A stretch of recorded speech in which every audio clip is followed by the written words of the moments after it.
Vertical stand sold separately. $700 US.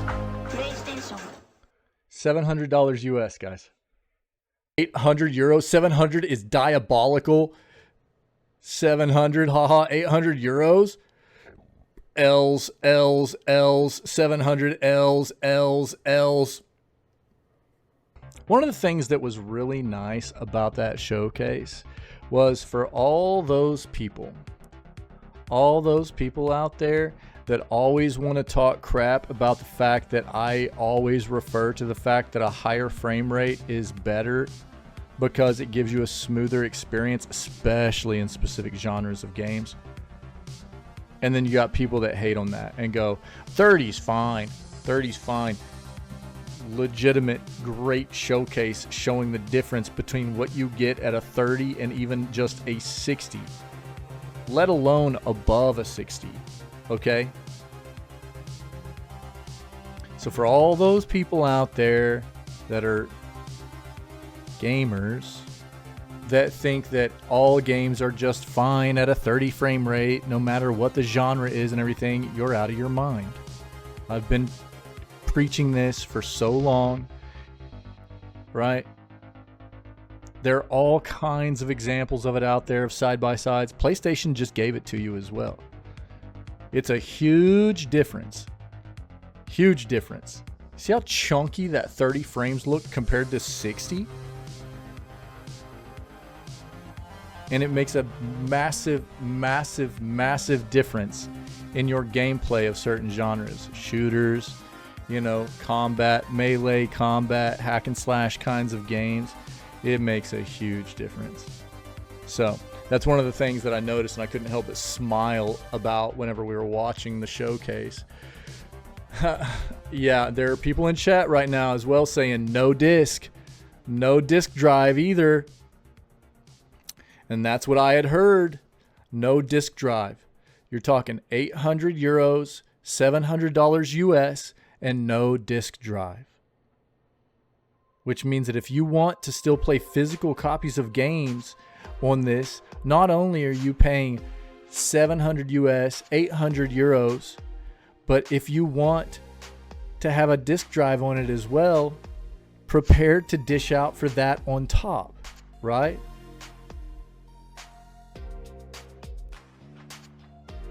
So,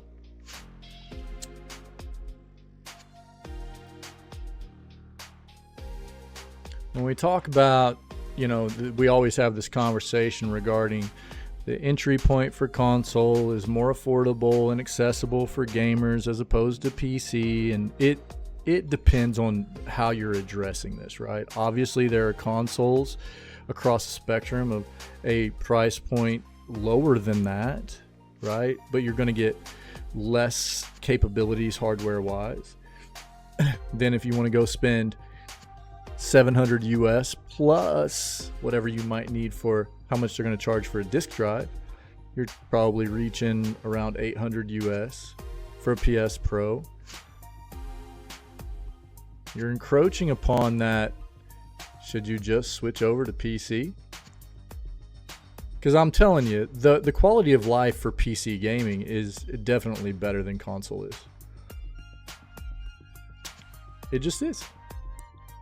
There's no denying it. There's pros and cons to both, don't get me wrong, but as a whole, console's gotten pretty gross across all the platforms, making you pay for online play, the very limited backwards forwards compatibility stuff where they make you double and triple dip for games, things like that. Whereas PC, it might be a little bit more of a higher entry price point. Not near, you know, I mean, when you consider how much the PS5 Pro is, it's not, you know, nearly as much as it used to be. Especially you think about the handheld PC gaming consoles that have been coming out that are a pretty nice segue. It's not going to be the same thing as having a rig, don't get me wrong, but it is a pretty nice thing for people that are on the go, as well as you can dock it, you know, things like that. And you don't have to worry about rebuying your games. Doesn't matter if you get new hardware. It's always in your library. You don't pay to play online unless you're paying for a subscription to a game or something. I mean, the list goes on and on and on, man. You know?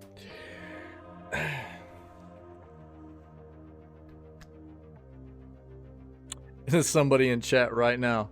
My PC already does everything the $700 joke of a console can do. Right down here.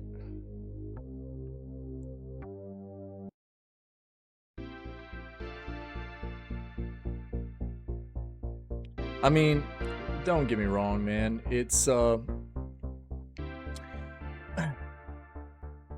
know, most often if you're going to get into PC gaming and you're going to want a legit desktop rig, you know, something of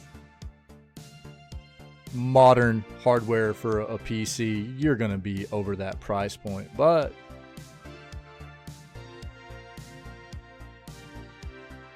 again, I think in the long run it actually pays for itself. Think about how much you're paying for just playing online on top of the,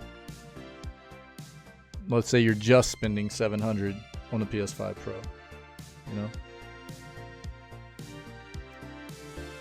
Everybody's going to feel a little bit different about it, but it's about what I expected from this. At this point, you know, at that price point, I don't think they bring down the price of the base PlayStation at all either. I think it sits right where it's at. I don't think they're going to remove the price point or lower the price point of what the regular PS5 is either. It's going to sit right there where it's been.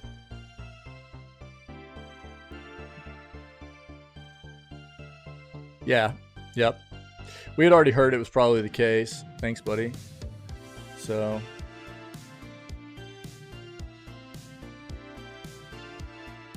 yeah, we'll talk about it more in the morning. Thanks for the link there. We'll talk about it in our news segment as well. But yeah, it looks like confirmed. Players can add, here it is. Players can add an Ultra HD Blu-ray disc drive or swap out console covers when they become available.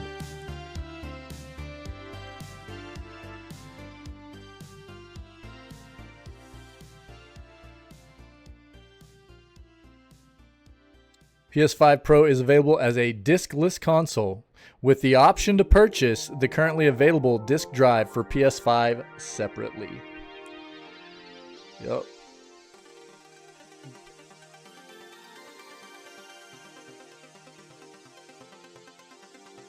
Okay. Well, that's that, I guess.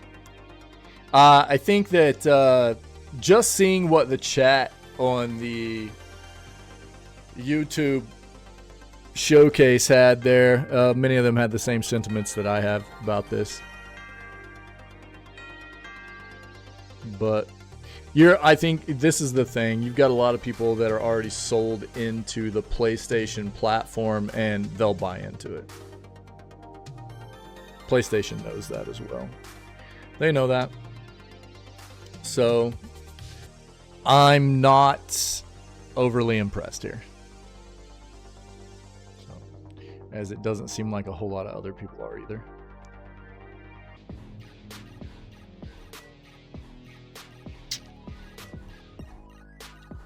Yeah.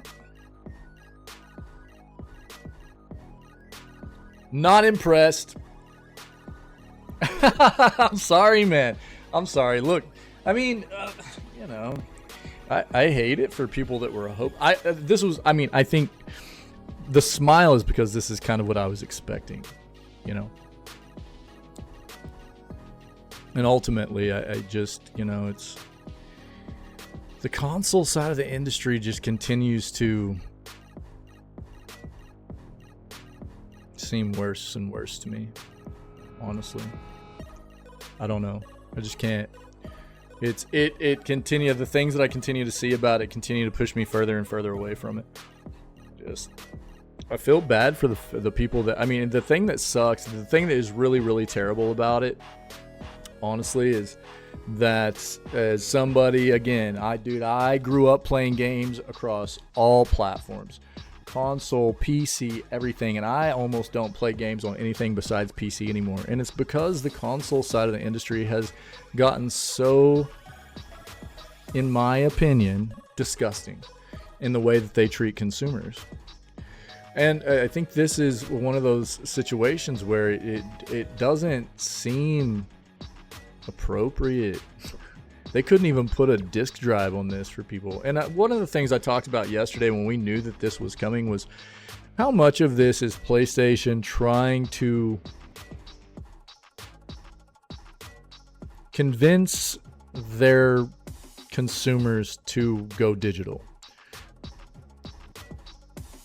as opposed to how much of it is PlayStation trying to monetize things to an even greater extent, right? I don't know.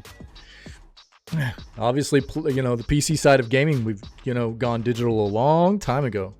We've embraced it as PC gamers. We've embraced the digital aspect of software for a very long time, and I understand why people are not quick to embrace it on a lot of fronts for many different reasons, right?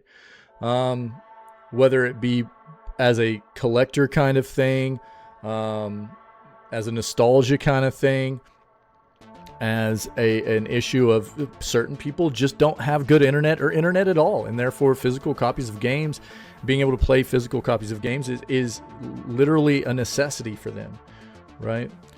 But it's to me, I mean, this honestly just comes off as them trying to monetize even more stuff. Can't help it.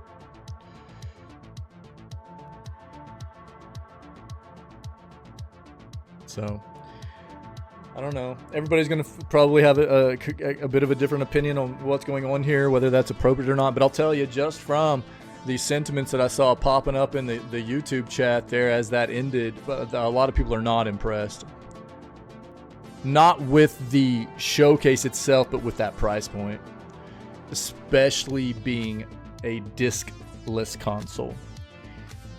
That feels bad for a lot of people already. But it was kind of expected by me too. So I don't know, guys. I was really hoping that this would be more around a $600 price point, and that the discless issue was a rumor and not fact. But man, they really hit everybody with it right now, didn't they? God dang, boy.